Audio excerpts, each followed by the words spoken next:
Terima kasih Bu Pimpinan dan Wakil Pimpinan serta seluruh anggota DPR RI. Jadi beberapa pertanyaan dari Pak Sony PDIP tadi ya alhamdulillah itu sebetulnya sama dengan kita. Jadi kalau secara umum saja barangkali bisa saya sampaikan begini. Izin Bu Ketua, tolong Pak Menteri agak dekat sedikit. Kayak kurang energi gitu loh, mau ngomongnya. Belum sarapan Pak? Siap. Jadi apa namanya?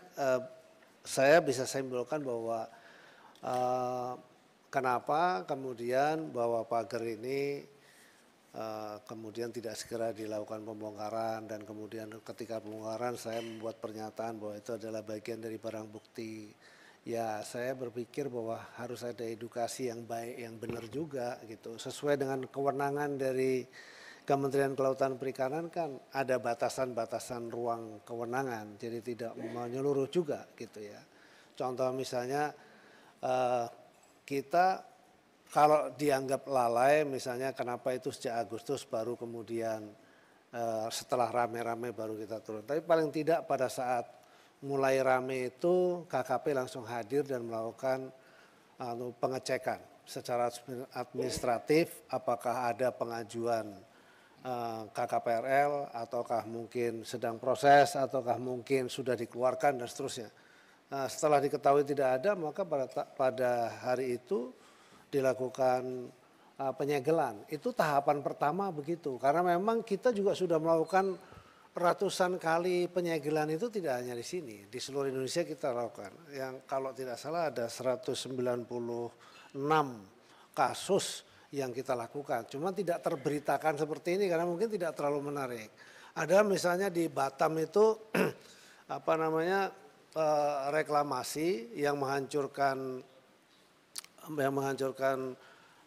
hutan mangrove. Itu juga kita tindak, kita segel dan padahal sudah ada KKPRL-nya tapi tidak sesuai begitu.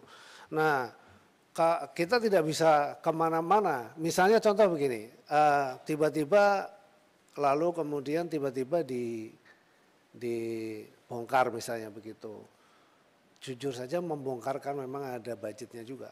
Lalu yang kedua nanti kalau kita dipertanyakan sama Bapak Ibu di sini itu budgetnya dari mana atau nanti jadi ketemuan BPK terus siapa yang tanggung jawab. Kan pusing juga kita.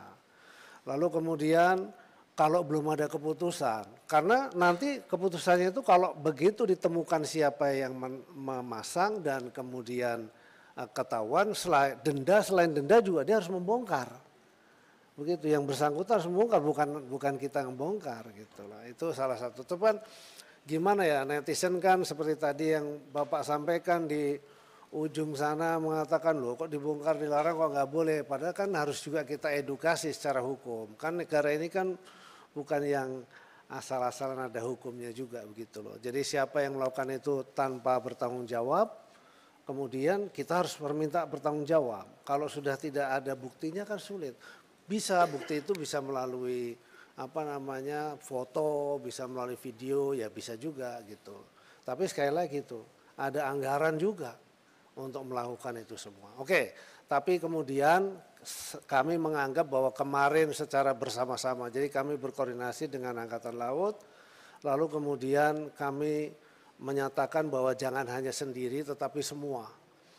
Ada dari kepolisian juga, ada dari Bakamla, kemudian ada dari KPLP, ada dari kami, ada dari Menteri ATR karena kebetulan Menteri ATR juga di situ ada juga kasus sudah diterbitkan HGB di saya nggak tahu di wilayah sebelah mana, itu nanti saya jelaskan soal itu. Dan alhamdulillah juga dihadiri oleh Ibu Pimpinan Komisi 4 dan Wakil Pimpinan Komisi 4. Jadi artinya nanti kalau ada pertanyaan kenapa gitu ya ini memang harus tuntutan masyarakat harus dibongkar. Nah itu artinya begitu. Kenapa kalau misalnya dipertanyakan ini anggarannya dari mana? Di sana pun ditanya kami oleh wartawan juga ditanya kami. Anggarannya dari mana Pak? Kami katakan patungan. Ya, kami mengirim pasukan dari KKP ada 460-an. kemudian dari masyarakat nelayan juga 1.000 lebih ya, 1.100 kalau nggak salah, terus 750 dari TNI Angkatan Laut. Dan hari ini masih berlangsung terus dan berjalan membersihkan itu. Dan itu bentuk pertanggungjawaban yang bisa kami lakukan di tengah juga situasi kadang-kadang memang netizen atau masyarakat itu nggak mau tahu. Yang penting pokoknya harus bersih begitu saja. Ya itulah. Tapi ya sudah, memang itu yang harus menjadi hal yang harus saya hadapi, dan pelan-pelan mudah-mudahan nanti semakin dipahami, masyarakat juga semakin paham. Terus kemudian yang kedua, soal kemudian ada HGP dan lain sebagainya. Sepengetahuan saya itu di laut itu tidak boleh ada HGP atau ada sertifikat. Bahkan seseorang yang memiliki sertifikat ketika tanahnya itu hilang terendam oleh laut, maka itu musnah. Jadi memang tidak ada. Nah, terhadap itu saya pasti tidak bisa menjawab. Tidak diperbolehkan menjawab kenapa itu lahir. Itu adalah ranahnya Menteri ATR BPN. Dan sudah dijawab oleh beliau. Kalau saya menjawab ke sana, salah itu. Karena tugas dan fungsi saya adalah mengawasi laut, mulai dari pesisir sampai ke tengah. Ketika ada bangunan yang tidak memiliki izin, atau di pulau-pulau sekalipun, ada bangunan yang tidak memiliki izin, kami harus hentikan. Dan kewenangan kami hanya sampai pada kewenangan denda administratif. Mungkin ini sebelah kiri saya Pak Sekjen, ini Profesor Hukum, mungkin bisa dijelaskan sedikit tentang ketentuan-ketentuan tupoksi kita terhadap itu Pak. Mohon izin Ibu Pimpinan. Bismillahirrahmanirrahim. Assalamualaikum warahmatullahi wabarakatuh. Selamat siang dan salam sejahtera untuk kita semua. Yang terhormat Ibu Ketua Komisi 4, para pimpinan dan para anggota Komisi 4 yang saya muliakan. Saya mohon izin untuk menambahkan apa yang sudah disampaikan oleh Pak Menteri, supaya apa yang menjadi diskusi kita pada siang hari ini semakin jelas. Perlu kami laporkan bahwa kewenangan KKP terkait dengan kelautan berbeda dengan kewenangan KKP yang terkait dengan perikanan. Kalau perikanan, KKP itu mempunyai kewenangan sebagai PPNS perikanan, sehingga punya kewenangan melakukan upaya paksa terkait dengan pemanggilan, terkait dengan penangkapan, penahanan, sita, geledah, dan kemudian pemberkasan. Sedangkan KKP kewenangannya terkait dengan pelanggaran kelautan, terkait dengan kelautan, khususnya tentang pengelolaan ruang laut, itu hanya mempunyai kewenangan kepolisian khusus yang sifatnya kewenangan sangat terbatas dan non-justisial, sehingga hanya bisa menentukan siapa pelaku untuk penentuan denda administratif. Berbeda dengan PPNS, kewenangan PPNS khususnya untuk perikanan. Tapi untuk kelautan sendiri, di Undang-Undang Kelautan itu tidak ada menentukan penyidikan terhadap undang-undang yang terjadi di kelautan. Tidak juga diatur tentang siapa yang berwenang melakukan penyidikan. Oleh karena itu sebenarnya tujuan kami itu melakukan pemeriksaan bukan melakukan proses lidik-sidik, tapi pemeriksaan dalam rangka menegakkan peraturan Menteri Kelautan dan Perikanan terkait dengan pelanggaran pengelolaan terhadap ruang laut. Apabila memang nantinya harapannya kuat sekali kepada KKP untuk bisa melakukan tindak pemeriksaan ulangi lidik-sidik terkait dengan tindak pidana di bidang kelautan, itu memang perlu ada penguatan dan ada legitimasi kami dalam Undang-Undang Kelautan.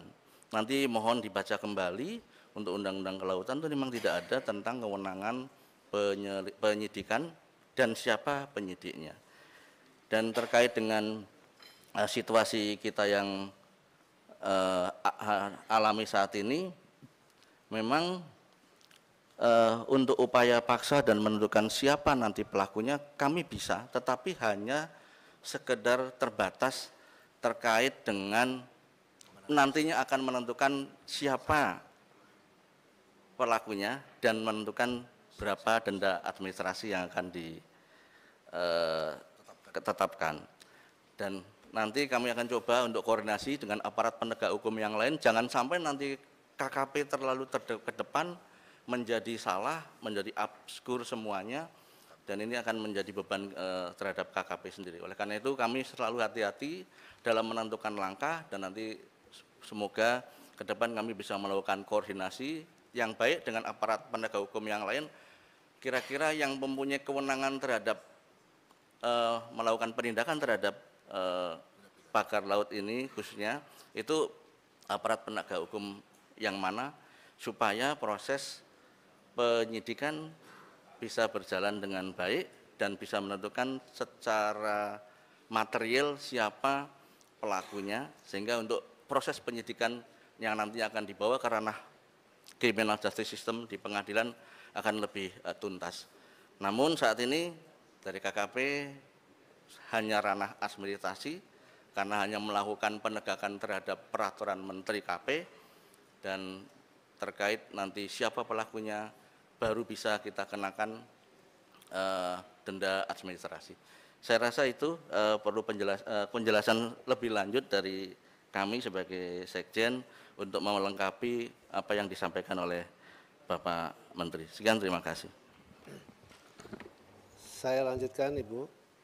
Jadi tadi seperti Pak Arif Rahman dari Nasdem sudah, mudah-mudahan sudah jelas ya, sudah dijawab sebetulnya sama Pak Riono tadi dari PKS. Jadi kami memiliki batasan kewenangan yang tidak bisa luas.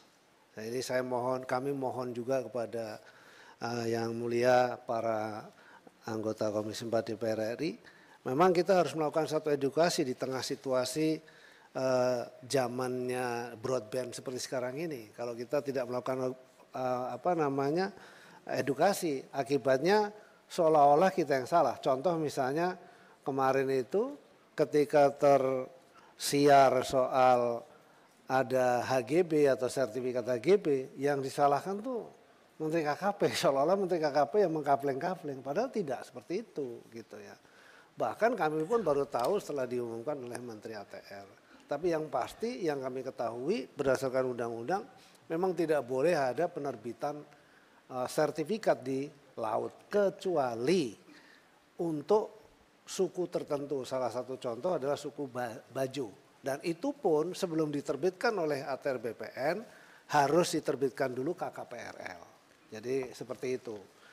Nah, kemudian soal yang di Bekasi, kan di Bekasi sama juga, tidak memiliki. Jadi segala sesuatu yang tidak memiliki izin, kalau dia memiliki izin lokal seperti HGB dan sebagainya, itu adalah di darat. Begitu dia mulai masuk ke ruang laut, dia harus mengajukan izin KKPRL ke pemerintah pusat, dalam hal ini adalah Kementerian Kelautan Perikanan. Apabila itu tidak ada, pasti kemudian akan kita lakukan tindakan penyegelan dan kemudian kita usut sesuai dengan koridor tadi, denda administratif dan lain sebagainya. Kita tidak bisa masuk ke ruang yang lebih jauh. Ini semoga sudah bisa menjawab. Interupsi Ibu Pimpinan Arif Rahman, Nasdem. Izin Pak Menteri, saya hanya ingin menyampaikan bahwa memang tadi kan terbit di daerah yang kemarin kita lihat itu kan 3 sertifikat di 266 bidang. Itu memang bukan Bapak yang mengeluarkan, betul.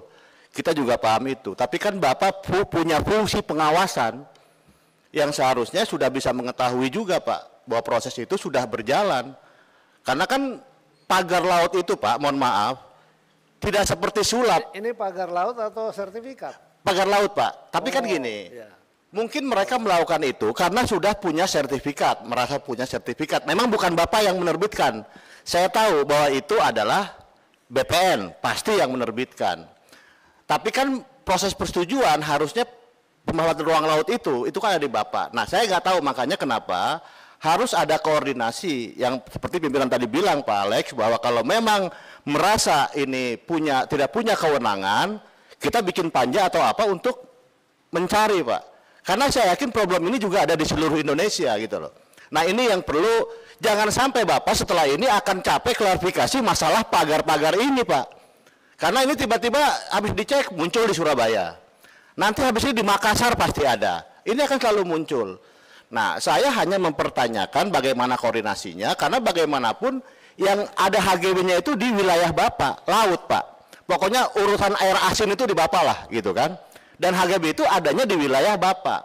Nah bagaimana fungsi pengawasan Bapak pada saat pagar laut itu ada dan Bapak secara keseluruhan kementerian ini tidak menyikapi secara awal gitu Pak. Itu yang saya maksud, fungsi pengawasan Bapak terhadap pagar-pagar laut itu yang ada gitu loh. Jadi saya juga paham bahwa ini adalah tugas dan wewenang dari BPN untuk mengeluarkan HGB.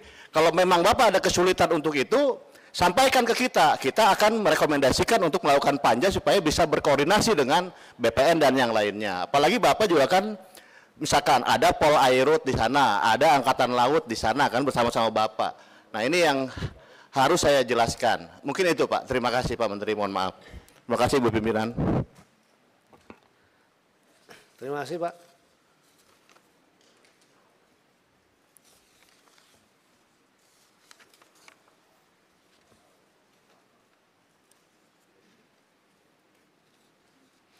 Nah, berikutnya adalah soal kemudian beberapa pertanyaan tadi hampir sama soal bagaimana dengan siapa sebetulnya memasang. Jadi sampai dengan hari ini masih dalam proses penyidikan. Ya memang tuntutan dari para masyarakat pengennya hari ini diusut, disegel, besok juga udah langsung ketahuan. Tapi tidak mudah juga karena kami mendapat beberapa petunjuk tentu, tapi tentu kan juga harus dipanggil dan kemudian ditanya apakah yang bersangkutan betul melakukan itu dan seterusnya, karena memang terus terang kami tidak memiliki satu alat pengawasan yang tadi disampaikan itu ya. Kami sudah mengajukan sebenarnya untuk kemudian kita bisa memiliki digital surveillance begitu, tapi sampai hari ini kita belum punya. Dan kemudian kalau soal koordinasi Pak, kita sudah sering melakukan koordinasi dan masing-masing sudah paham bahwa kalau menerbitkan atau mengizinkan ini, mengizinkan itu nggak boleh. Nah, dan kita sudah sering koordinasi, tapi tetap saja memang masih terlanggar ya. Sudah itu memang menjadi, dan tanggung jawab pengawasan memang terus terang bukan hanya di kita, tapi tanggung jawab pengawasan semua pihak. Daerah juga punya wewenang untuk melakukan pengawasan. Kementerian, lembaga lain juga punya kewenangan untuk melakukan pengawasan dan kita juga, dan koordinasi selalu. Tapi insya Allah ke depan kita akan selalu tingkatkan sistem atau koordinasi soal pengawasan tersebut. Karena memang luas wilayah kita itu seluruh Indonesia, dan tadi sudah saya sampaikan kebetulan saja yang terjadi di Tangerang ini. Sebetulnya kejadian seperti Tangerang ini sebelumnya sudah banyak sekali. Tadi saya sampaikan kita sudah menghentikan 196 kasus ya, yang semuanya itu adalah bermuara pada kegiatan pembangunan di ruang laut. Begitu. Nah, itu yang saya kira dapat kami sampaikan, dan saya kira terima kasih atas seluruh masukan-masukan, dan kita menjadi perhatian penting. Tapi saya punya keyakinan Bapak Ibu semua yang ada di sini juga sangat paham kita memiliki limitasi-limitasi, terutama adalah soal operasional, dan mudah-mudahan ke depan kami juga sudah melaporkan hal seperti ini kepada pimpinan kami. Mudah-mudahan ke depan di periode yang akan datang kita bisa lebih komprehensif lagi untuk bisa mendapatkan dukungan secara langsung. Demikian saya kira yang dapat kami sampaikan. Terima kasih. Wassalamualaikum warahmatullahi wabarakatuh.